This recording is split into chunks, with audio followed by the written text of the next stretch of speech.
سامی چێە؟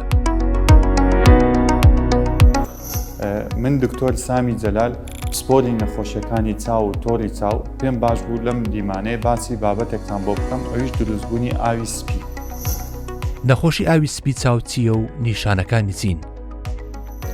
ئاوی سپی بریتیە لە لێڵبوونی هاوێنەی چاو کە دەبێتە لێڵبوون نەبینین، یان وا دەکا نەخۆشەکە دوانە ببینێ، یان کز ببینێ، یان بە شەوان کەم ببینێ. هۆکارەکانی نەخۆشی ئاوی سپی چاو چییە؟ دیارترین هۆکارەکانی دروستبوونی ئاوی سپی تەمەنە. لەگەڵ هەڵکشانی تەمەنە ئاوی سپی دروست دەبێت. هۆکاری دیکە نەخۆشی شەکرەیە.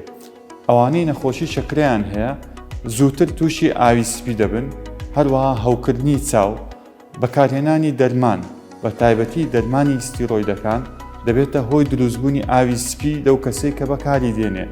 ئەو دەرمانە چ بە هۆی دەرزی بێ، یان قەترە بێ، یان حەبەوە بێ، هەروەها زەبرێک بەرچاو بکەوێ، ئەمانە هەمووی هەندێک دیاردەی زۆر دیارن بۆ دروستبوونی ئاوی سپی.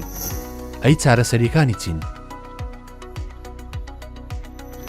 بەنسبەت چارەسەرکردنی ئاوی سپی باشترین نوێترین چارەسەر لە ئێستادا بەهۆی ئامێری فاکۆیە لەگەڵ چاندنی عەدەسە واتە هاوێنە بۆ نەخۆش پاش نەستەرگەری.